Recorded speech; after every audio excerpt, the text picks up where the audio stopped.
going on with you? And the man says, I'm crippled. Every time I want to get well, but every time I try to get well, somebody else steps in front of me and I can't get into this pool of water, which is the healing water that he believed would heal him if only he could get there. And Jesus, I'm sure he'd heard this excuse before. I'm sure Jesus had encountered people in his own journey who really said they wanted to get well, pretended they wanted to get well, but really didn't know how to get well. And so Jesus encounters this young man and he says, well, just get up and walk. Get up and walk. Sometimes I wish Christian counseling could be that direct. I tell you, sometimes us pastors have to be a little bit more diplomatic every now and again. Well, tell me about that story.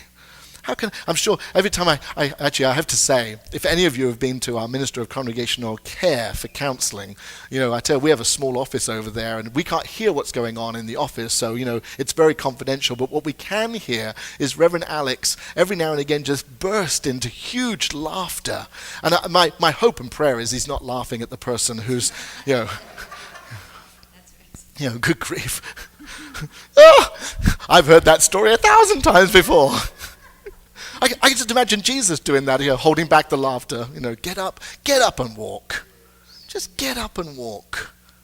Sometimes I think we're our own worst enemies, and that we stop ourselves from getting up and walking.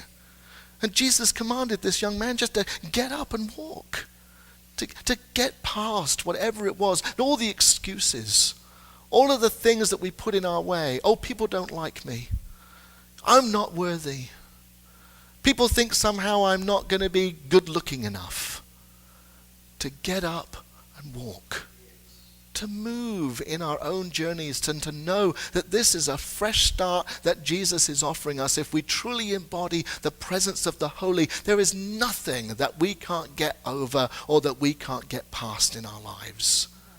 The power of the story. As I've heard people's transformation stories in this church, folks who living with HIV and AIDS and who had been told that they were going to die within a year. And here they are, 10 years later, still alive and well because they heard the command of Jesus to get up and walk. Not to accept that the circumstances of their own lives were just as the doctors said they were, but to get up and walk and to move on in their journeys. We have a whole group of people in our own church who are doing the AIDS ride. And some of those folks believed just a few years ago that they were not even going to live to be able to do the AIDS ride. And here they are, getting up and they're walking and they're doing the AIDS ride. And I've done the AIDS ride once and that's enough. But they're going to get up and they're going to walk. What about our own stories? What is the story of our own transformation? For this young man, he got up and walked. He took up his mat. I love this story because the scripture goes on to record for us. Not only was he stopping his own healing, but also the religious law was stopping his healing. He had another excuse. It wasn't just the excuse of he couldn't get into the water, but Big Brother told him that he couldn't get up and walk because he wasn't allowed to be healed on the Sabbath. And can you imagine what it was like if he got up and took his mat and he walked and they said, you're not allowed to do any of that on the Sabbath. Jesus cast all of that out. And he said there is not a moment in our own lives, whether it's the Sabbath or not, that we can't get up and walk. That we can't make the decision today to have a fresh start and to be overcomers in this whole journey of who our lives are. Now, of course, the story doesn't go on to tell us what happened to this person once he got up and walked. Because the reality is that he could never be the same again. He wasn't able to beg anymore. He wasn't able to rely on others to feed him anymore. In his own independence, in his own accountability, in his own responsibility as a follower of Jesus, he now had to find a new way of living, a new way of being, a new way of doing. He couldn't go back to the old way anymore because no longer could he say that he was a cripple.